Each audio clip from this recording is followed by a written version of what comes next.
New Year's Eve wrapped Manhattan in cold air and golden light. Snowflakes drifted lazily between skyscrapers, catching reflections from neon signs and glittering shop windows. Outside Le Chateau Noir, one of the most exclusive restaurants in the city, a line of luxury cars stretched down the block, chauffeurs standing stiffly beside open doors as elegantly dressed guests stepped out, laughing and embracing. Inside, every table glowed with candlelight. Crystal glasses chimed, live jazz floated through the air, and the countdown to midnight hummed beneath every conversation. Alexander Reed stood just inside the entrance, his tailored coat still on, hands tucked calmly into his pockets. At 38, he was a billionaire CEO, founder of one of the world's most powerful tech companies. His face appeared on magazine covers beside words like visionary and genius. Investors listened when he spoke. Governments invited him to closed-door meetings. Entire markets shifted at the hint of his approval. And yet, at that moment, he was invisible. "I do apologize, Mr. Reed," the hostess said, glancing nervously at the reservation screen. "We're completely booked. Every table." Alexander nodded once, his expression polite and unreadable. "I understand." She hesitated, recognizing him now, eyes widening slightly. "If you'd like to wait." "That won't be necessary," he replied gently. He turned and stepped back into the cold night. The door closed behind him, sealing in warmth, music, and laughter. Alexander stood on the sidewalk as fireworks boomed faintly in the distance, early celebrations echoing across the city.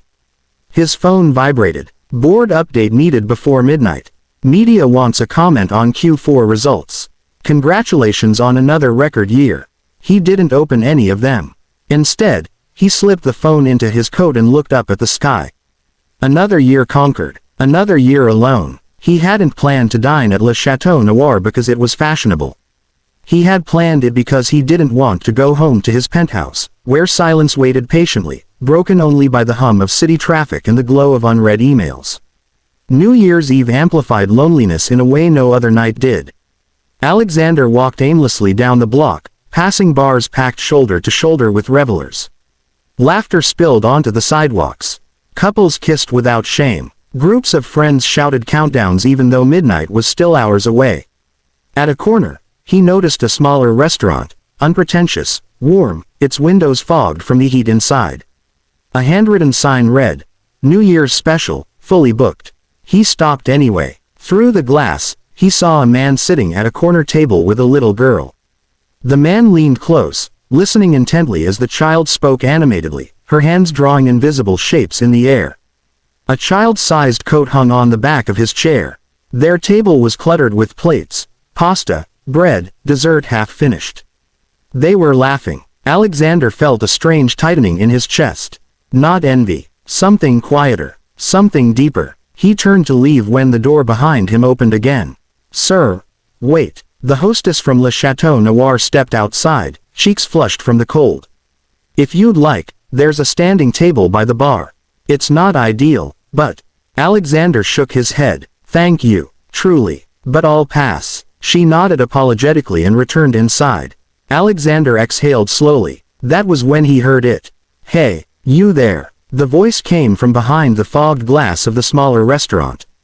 He turned. Inside, the man from the corner table was standing, waving one arm high above his head, utterly unconcerned with the stares he was drawing. "Yes, you," the man called, smiling broadly. The door swung open, releasing a burst of warmth and noise. The hostess of the small restaurant rushed over. "Sir, is there a problem?" "No problem at all," the man said cheerfully. "This gentleman can sit with us."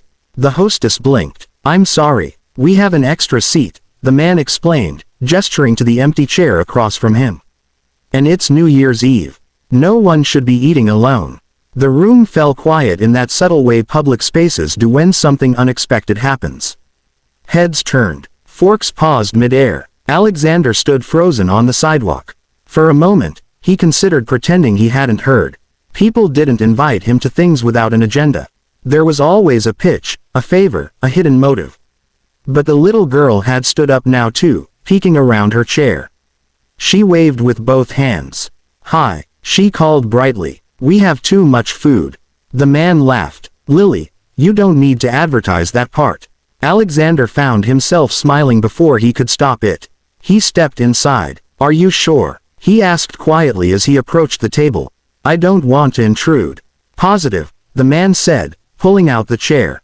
"I'm Ben. This is Lily. Sit before the hostess changes her mind." The hostess looked conflicted, then sighed. "All right, but only if you order dessert." "Deal," Ben said immediately. Alexander removed his coat and sat. The chair felt strangely grounding, as if he had been standing for far too long without realizing it. "I'm Lily," the girl announced seriously, studying him. "What's your name?" "Alexander," he replied, "but you can call me Alex." She nodded, satisfied. "Okay, Alex. Daddy says the year ends better when you share it with someone." Ben rubbed the back of his neck, embarrassed. "She's been full of wisdom lately." Alexander glanced at the table. Half-eaten plates, mismatched cutlery, crumbs everywhere. It was messy, alive, nothing like the perfectly arranged tables he was used to. "What brings you out tonight?" Ben asked casually, passing him the breadbasket without hesitation. Alexander paused. No one ever asked him that without already knowing the answer. "I didn't want to be alone," he said finally. Ben smiled. Not with pity, but with understanding. "Yeah, that'll do it." Lily leaned closer. "You can have my dessert if you want. I'm full." Alexander laughed softly. The sound surprised him. Outside, fireworks burst brighter now, painting the windows in red and gold. The countdown clocks across the city ticked forward, indifferent to wealth, status, or solitude.